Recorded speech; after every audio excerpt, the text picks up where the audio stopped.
Sebelumnya perkenalkan, nama saya Siti Ana. Saya mahasiswa program studi kimia. Oke, untuk kali ini saya akan membahas tentang uji T. Oke, uji T sendiri adalah metode statistik yang digunakan untuk menguji apakah rata-rata dari dua kelompok data memiliki perbedaan yang signifikan atau tidak. Kegunaan dari uji T ini sendiri digunakan untuk 3 kondisi utama di laboratorium. Yang pertama, dia untuk menguji akurasi metode atau disebut juga uji T satu sampel. Nah, dia biasanya digunakan untuk membandingkan nilai rata-rata eksperimen dengan nilai benar yang sudah pasti. Kemudian yang kedua, untuk membandingkan dua metode atau dua kondisi. Nah, bisa disebut juga uji T independen. Nah, dia biasanya digunakan untuk membandingkan hasil rata-rata dari dua kelompok yang berbeda dan tidak saling berikatan. Kemudian yang terakhir, untuk membandingkan sampel yang sama sebelum dan sesudah. Nah, biasanya digunakan itu untuk membandingkan dua metode berbeda ya. Tetapi si sampelnya ini dia banyak, bisa lebih dari 10 sampel. Baik, pada video kali ini saya akan membahas uji T yang independen atau sampel independen. Nah, sampel independen adalah sampel di mana data tersebut diambil dari dua kelompok responden yang berbeda. Jadi contohnya, apakah ada perbedaan rata-rata dari dua data yang diambil. Nah, uji T independen ini cara penyelesaiannya secara statistik itu ada dua cara ya. Yang pertama itu ada varian sama dan ada varian berbeda. Nah, pada kali ini saya akan membahas uji T independen dengan varian yang sama. Nah, untuk rumusnya ya, uji T independen varian sama ini, yang pertama dia itu mencari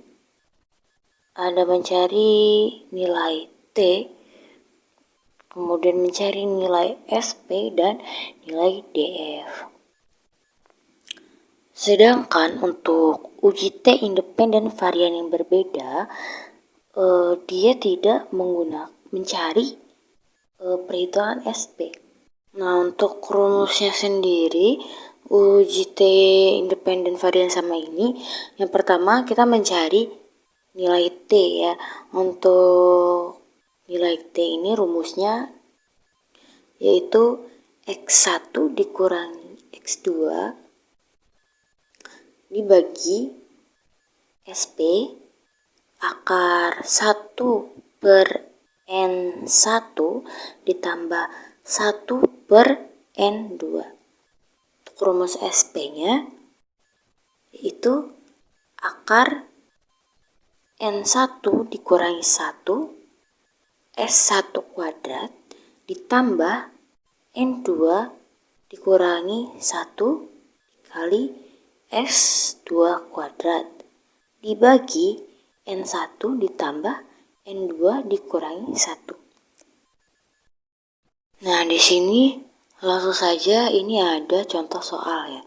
Nah, contoh soalnya ini dia ada seorang mahasiswa farmasi ingin membandingkan kadar flavonoid total dalam miligram per gram dari ekstrak daun sirih yang diekstraksi dengan dua metode berbeda, yaitu metode A, maserasi, dan metode B, sokletasi.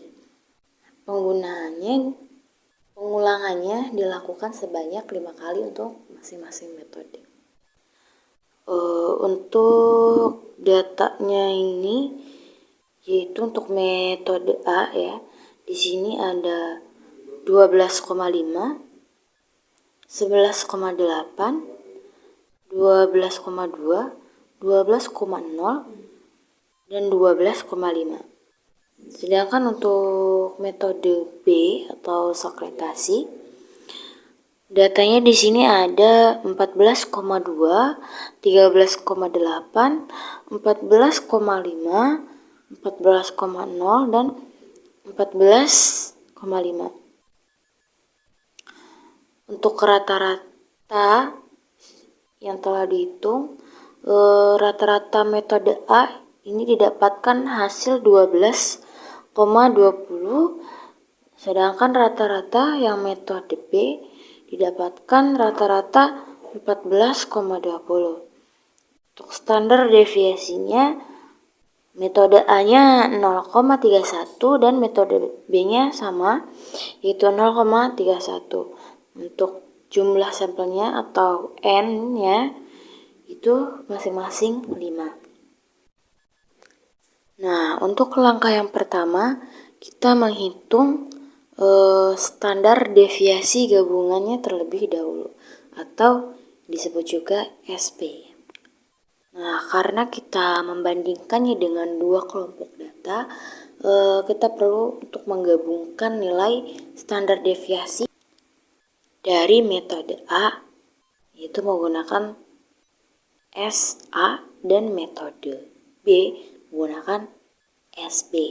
Nah, rumusnya di sini seperti yang sudah saya jelaskan, rumus SB sendiri yaitu akar NA dikurangi 1 dikali SA kuadrat ditambah NB dikurangi 1 dikali SB kuadrat dibagi NA ditambah NB dikurangi 2. Maka kita masukkan saja angka dari rumus-rumus di atas. Berarti sama dengan SP sama dengan akar 5 dikurangi 1. 5 dikurangi 1 ini N-nya ini karena metode A itu ada 5. Kemudian SA di metode A ini hasilnya itu yang tadi standar deviasi ya, 0,31 dikuadratkan menjadi 0,0961. Kemudian untuk yang NB-nya yaitu 5 dikurangi 1 kali 0,0961. Karena nilai standar deviasi metode B dan metode A itu sama saja, jadi di sini sama saja dimasukkannya ya. Kemudian setelah itu dibagi 5 ditambah 5 dikurangi 2. Dapatlah hasil SP sama dengan 4 dikali 0,0961 ditambah 4 dikali 0,0961 dibagi 8. Kemudian dapatlah hasil SP sama dengan 0,384 ditambah 0,3844 ya, dibagi 8. Dapatlah hasilnya setelah 0,3844 ditambah 0,3844 bagi 8, dapatlah hasil akar 0,7688 dibagi 8 sama dengan akar 0,0961 sama dengan 0,31. Jadi nilai SP dari metode A dan metode B itu 0,31. Nah, karena standar deviasi dari kedua kelompoknya itu sama, sebenarnya udah dipastikan nilai standar deviasi gabungannya itu juga pasti 0,31. Oke, selanjutnya untuk langkah kedua itu kita menghitung atau mencari nilai T ya. Rumus uji nilai T untuk dua sampel independen ini yaitu T sama dengan X rata-rata A dikurangi X rata-rata B dibagi nilai SP yang tadi dihitung dikali akar 1/NA ditambah 1/NB. Kemudian masukkan nilai nilai dari data pada rumus tersebut. Nah, nilai X rata-rata A yaitu 12,20 dikurangi nilai rata-rata metode B yaitu 14,20 dibagi SP-nya 0,31 dikali akar 1/5 ditambah 1/5. Nah, kemudian hitung selisih dari T yang tadi 12 rata-rata nilai A dengan rata-rata nilai metode B itu 12,20 dikurangi 14,20 didapatkan hasil sama dengan 2. Kemudian hitung yang bagian dalam akar yaitu 1/5 ditambah 1/5 itu hasilnya 0,2 ditambah 0,2 sama dengan 0,4.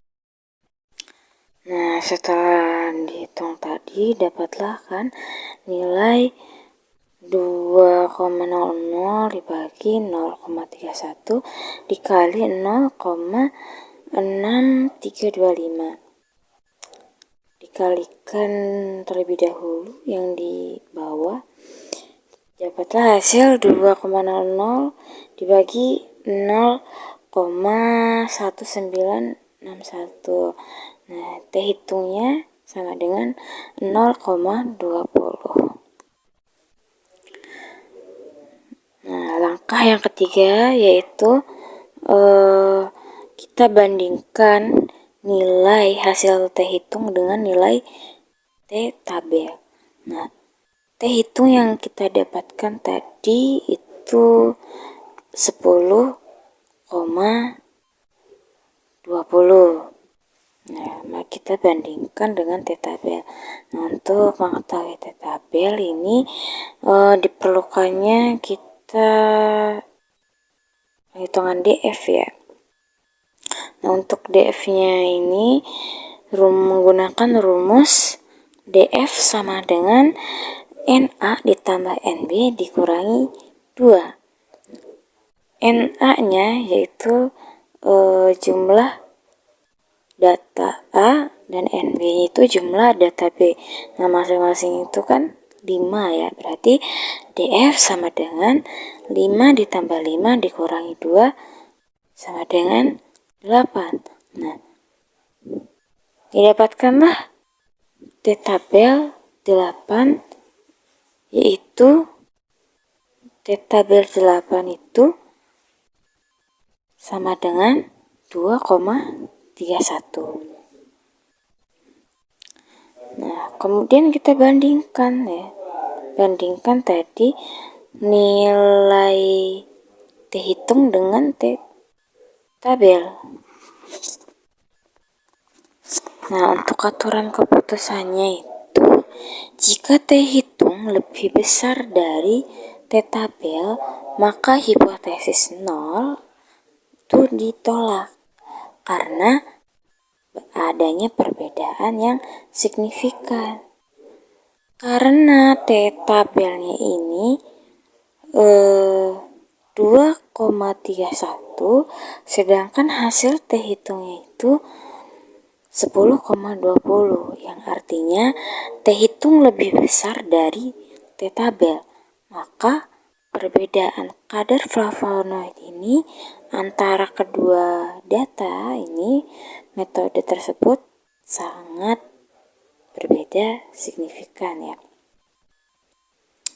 Nah, jadi kesimpulannya metode B itu memberikan hasil rata-rata kadar flavonoid 14,20 yang berbeda nyata lebih tinggi secara signifikan dibandingkan dengan metode A atau metode maserasi yang mendapatkan nilai rata-rata 12,20 mg per gram. Jadi perbedaan ini murni karena efisiensi metode ekstraksi, bukan karena kesalahan acak laboratorium.